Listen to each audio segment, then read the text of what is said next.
Urban FM 104.5. Urban FM 104.5. Vous êtes sur les 104.5 Urban FM, on est avec Jean-Paul. Jean-Paul, bonjour. Bonjour Dafresh. Comment tu vas ce matin? Ça va très très bien. On parle de quoi en actualité internationale? Aujourd'hui, nous allons faire le point sur le forum de coopération sino-africain qui s'est tenu à Dakar et qui s'est achevé hier. Les travaux ont débuté lundi et se sont achevés hier. Et donc, nous nous intéressons à la déclaration commune. Il faut savoir que au préalable, c'était un sommet, entre les chefs d'État africains et leurs homologues chinois. Mais en raison de la pandémie, évidemment, si tu veux, le niveau de ce sommet a été rabaissé. On est passé de celui de sommet des chefs d'État à celui de forum de coopération, donc à un niveau plus bas, donc celui d'un niveau ministériel. Néanmoins, des chefs d'État ont tenu quand même à faire des allocutions durant ce forum de coopération, notamment le président chinois Xi Jinping qui s'est adressé aux membres de ce forum, aux participants à ce forum par visioconférence, et évidemment les présidents Macky Sall, président du Sénégal, qui était le pays hôte de ce sommet de coopération, et le président congolais Félix Tshisekedi, qui est le président en exercice de l'Union africaine. Alors, ce qu'on peut retenir de ce sommet-là, c'est déjà la première chose, c'est que les échanges entre la Chine et l'Afrique sur le plan commercial se portent bien, même si les Africains ont demandé qu'il y ait un peu plus de rééquilibrage dans ces échanges-là, parce qu'il faut savoir que déjà entre 2000 et 2021, les échanges entre la Chine et l'Afrique, notamment du côté de la Chine, du point de vue de la balance commerciale chinoise, ont énormément progressé. En 2000, la Chine échangeait pour à peu près 10 milliards de dollars de marchandises et de biens et de services envers l'Afrique. Aujourd'hui, en 2019, on est à plus de 220 milliards de dollars. Et évidemment, la Chine est devenue, depuis 2009, c'est le premier partenaire commercial de l'Afrique.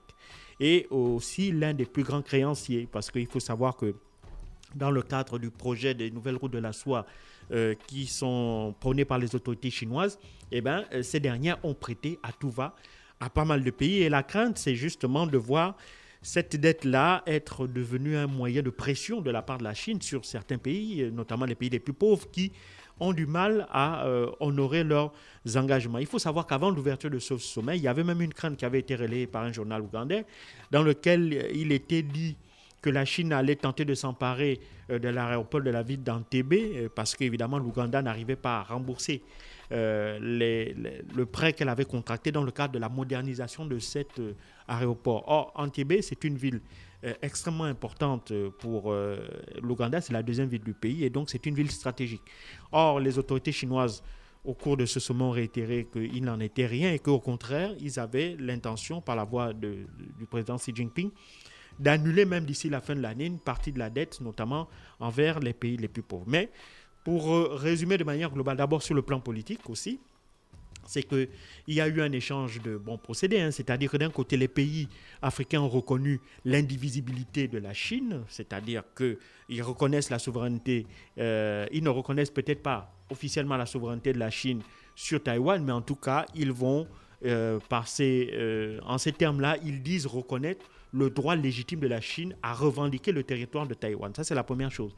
Et puis la deuxième chose, c'est qu'ils estiment que les événements qui ont eu lieu à Hong Kong ou au Tibet, ou encore les événements qui concernent la minorité ouïghour, sont des affaires intérieures à la Chine et donc ils ont décidé de ne pas s'immiscer dans ce qu'ils considèrent comme étant des affaires intérieures à la Chine. Et ça aussi, c'est quelque chose qui a énormément fait plaisir aux autorités chinoises. Et en contrepartie, parce qu'un sommet de coopération, c'est du donnant-donnant. En contrepartie, le président Xi Jinping a décidé d'offrir 1 milliard de doses de vaccins, notamment aux pays africains, parce que ces pays-là ont du mal à pouvoir s'en procurer. Et on assiste à la recrudescence, à de nouvelles vagues dans certains pays africains. Pire encore avec l'apparition du nouveau variant Omicron. Plusieurs pays d'Afrique australe sont mis au banc des nations et sont dans l'incapacité de pouvoir y faire face. Donc, dans ce milliard de vaccins qui seront offerts aux pays africains, 400 millions seront produits directement sur le continent dans le dans ce que Xi Jinping a qualifié de partenariat gagnant-gagnant, et surtout pour permettre à ces pays africains-là de pouvoir eux-mêmes se procurer des vaccins et pouvoir faire mieux face à cette pandémie. Et pour cela, les autorités chinoises ont annoncé notamment la levée des brevets pour ce qui concerne les vaccins chinois. Et donc, ça va permettre aux entreprises africaines de pouvoir produire en toute liberté les quantités de vaccins dont elles ont besoin afin de pouvoir vacciner un maximum de personnes. Donc, ça, c'est la première chose. Et puis, la deuxième chose sur laquelle, évidemment, la Chine était attendue au cours de ce sommet, comme j'en ai un peu parlé, c'était concernant la dette chinoise. Alors, il faut bien comprendre, pas la dette chinoise, la créance chinoise vis-à-vis des pays africains. Malheureusement, il y a très peu d'informations qui fuitent concernant cette créance-là, parce que, et c'est ça aussi qui est un peu reproché aussi bien aux autorités africaines, aux pays africains qu'à la Chine, c'est l'opacité dans laquelle cette dette-là est gérée. Il est difficile d'avoir des informations concernant le montant, les conditions de prêt, les conditions de remboursement, donc les taux d'intérêt et tout ça là, les échéances. Et donc tout ça fait qu'on est un peu surpris lorsque les chefs d'État africains demandent à la Chine de revoir un peu ce mécanisme-là de la dette vis-à-vis des pays africains. Et la Chine a donc décidé de répondre également favorablement à cette demande, parce qu'il faut savoir que la Chine a besoin de l'Afrique, notamment parce que l'Afrique est le principal fournisseur de matières premières à la Chine, et l'Afrique occupe une place stratégique dans ce grand projet des nouvelles routes de la soie. Et donc, pour la Chine, durant ces 15 dernières années, elle a financé allègrement des projets d'infrastructures en Afrique en échange de l'adhésion des pays africains dans ce projet-là. Et malheureusement, on a aussi constaté qu'il y a eu des espèces de laxisme dans la manière dont est géré cet argent-là, puisque la Chine s'est contentée de remettre de l'argent aux autorités sans s'assurer de la bonne utilisation de cet argent-là. On en veut pour exemple le scandale qui déchire actuellement le Congo, où en 2009, la Chine avait octroyé des centaines de millions de dollars à la République démocratique du Congo en échange de la construction de certaines infrastructures.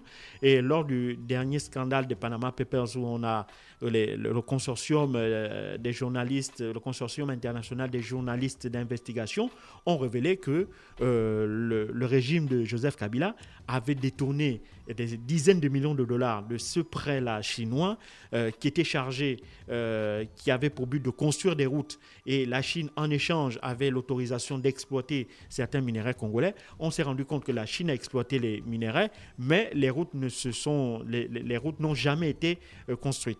Alors, donc ça, c'est un aspect pour lequel, évidemment, on est assez dubitatif, parce que cette dette-là rentre malheureusement dans le cadre du remboursement des pays, alors que, évidemment, leur utilisation n'a pas été faite selon les termes pour lesquels ce prêt avait été contracté. Et puis, il y a aussi les plaintes récurrentes des Africains concernant les employeurs chinois en Afrique. Parce qu'il faut savoir que, par exemple, en République toujours démocratique du Congo, on a vu des grèves, notamment dans la région de l'Équateur, où des Congolais se plaignaient du traitement qu'ils subissaient de la part des employeurs chinois. Et ce n'est pas seulement au Congo, il y a même dans d'autres pays, y compris au Gabon, où souvent on entend des récriminations de la part de nos compatriotes concernant l'attitude des employeurs chinois à leur égard.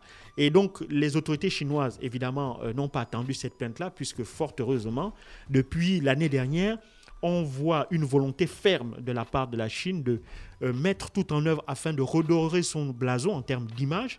Et donc, parfois, des sanctions sont faites par les autorités chinoises envers les entreprises chinoises qui sont accusées de mauvaises pratiques à l'égard de leurs salariés africains.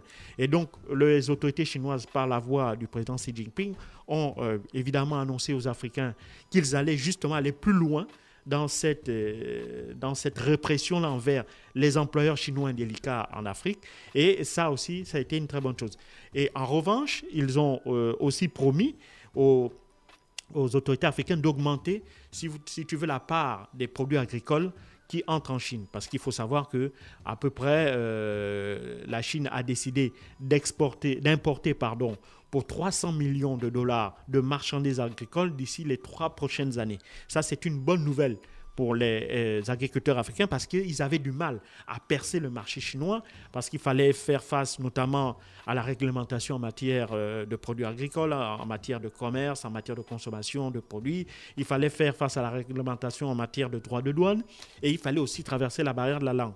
Et donc, les autorités chinoises ont donc décidé d'exonérer de droits de douane l'ensemble des produits agricoles africains qui viennent sur le marché chinois. Et donc ça, c'est une chose très intéressante pour les pays africains, d'autant plus que le marché chinois, c'est plus d'1 milliard de consommateurs. Et donc ça, c'est quelque chose d'assez intéressant. Voici globalement ce que l'on peut retenir de ce sommet de coopération Chine-Afrique.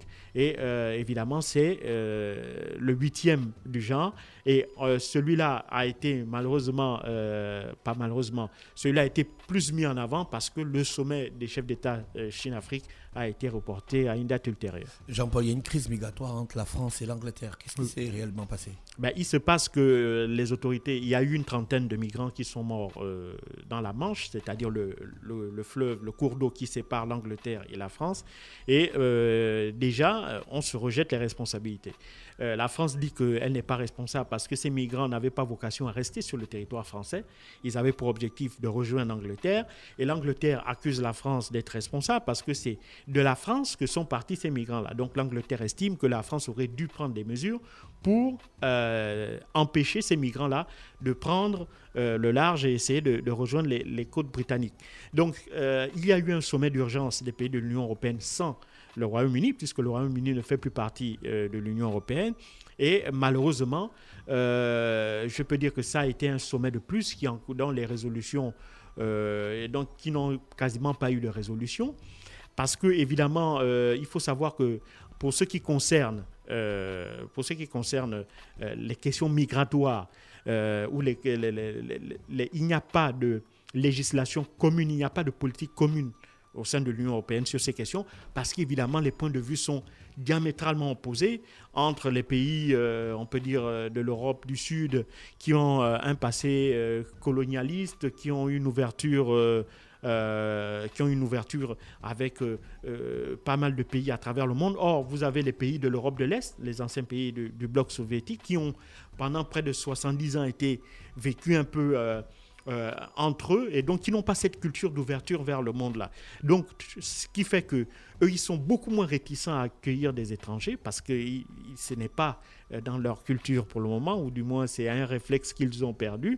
Et vous avez de l'autre côté des pays qui ont vocation à accueillir des étrangers, mais qui disent qu'ils ne peuvent pas accueillir la totalité des étrangers qui viennent en Europe. Et donc, ils demandent aux autres pays européens si tu veux, de faire preuve de solidarité sur ce point de vue et d'accepter d'accueillir sur leur territoire une partie des migrants.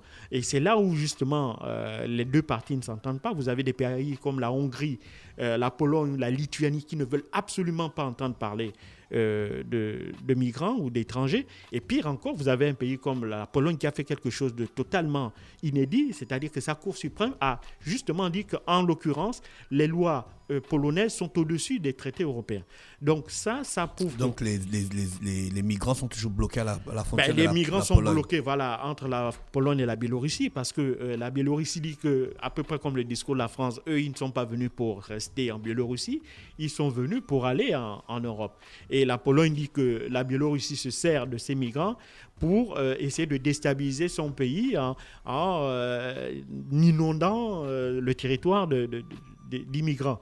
Donc, tu vois que, et à côté de cela, donc ça suscite aussi des relents notamment nationalistes, parce que évidemment les partis d'extrême droite, pour eux c'est du pain béni. Ils se servent de cette question-là pour faire planer la peur sur les populations en disant que voilà, vous avez les étrangers qui vont venir, qui vont prendre vos emplois, qui vont prendre vos femmes, qui vont prendre vos maisons, et donc bref, qui vont s'installer chez vous et vous allez disparaître. C'est la théorie totalement farfelue du grand remplacement dont Éric Zemmour est justement l'un des grands défenseurs en France.